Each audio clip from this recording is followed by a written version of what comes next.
की राजनीति गर्म हो गई है और यहाँ तक कि वोट चोरी का आरोप लगाया जा रहा है। देखिए, ये पहले भी होता था, लेकिन छुप छुपा के होता था। सरकारें जहां भी कहीं खास तौर से जब से मोदी जी की सरकार बनी केंद्र में 2014 में और 2017 में उत्तर प्रदेश में योगी आदित्यनाथ के नेतृत्व में जो सरकार बनी, ये हमेशा लोग सरकारी मशीनरी का दुरुपयोग करके और हर निर्वाचन क्षेत्र में चिन्हित करके ऐसे लोगों के वोट काटते रहे हैं जो स्पष्ट है कि वो भारतीय जनता पार्टी के पक्ष में वोट नहीं करेंगे। अब चुनाव आयोग को भी अपनी गिरफ्त में ले लिया और चुनाव आयोग जो एक निष्पक्ष संवैधानिक हमारी संस्था है, दुर्भाग्यपूर्ण परिस्थिति यह है, उनका कोई कसूर नहीं।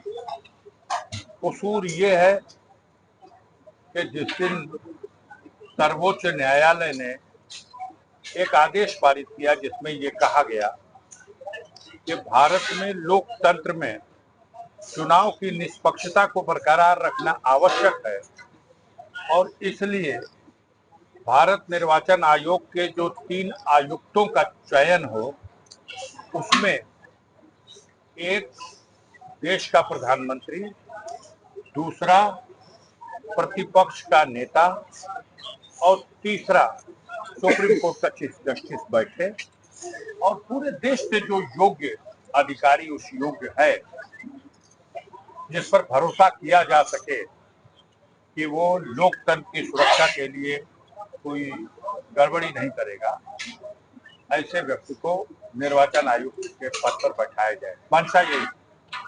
आनंद फानंद में भारत सरकार, नरेंद्र मोदी जी की सरकार ने हाउस बुला लिया और हाउस में एक नया कानून बना दिया, बिल पास करा दिया और उस बिल में ही सारा रास्ता बना दिया।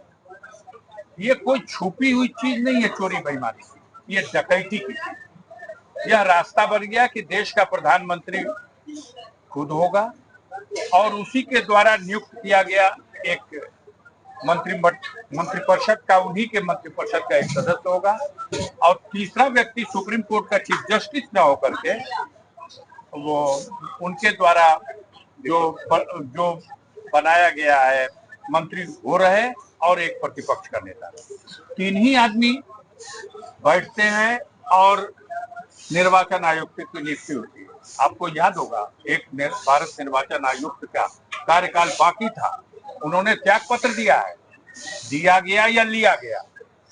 अब इस समय जो तीनों हैं, तीनों प्रधानमंत्री की कृपा से और उनके मंत्रिपरिषद के सदस्य की कृपा से तो अब उनको इस्तेमाल कर रहे हैं। पहले छुप के होता था, डीएम को कह दिया जाता था और एजेंसी को कह दिया जाता था, बीएलओ को डायरेक्शन दिला दिया जाता था और वोट धीरे धीरे काटा जाता था। हर निर्वाचन क्षेत्र में 15,000 20,000 वोट काट दिए जाते थे। अब सीनाजोरी के साथ बिहार के चुनाव के समय पूरी सीनाजोरी के साथ नए सिरे से 8 करोड़ मतदाताओं की वोटर लिस्ट को रिव्यू करने की बात तब जब इसी वर्ष चुनाव होना है। स्पष्ट है, पूरे देश की जनता ये मान चुकी है कि ये घोर बेईमानी का और खुलेआम बेईमानी का एक योजनाबद्ध तरीके से अमल किए जाने का प्रयास था।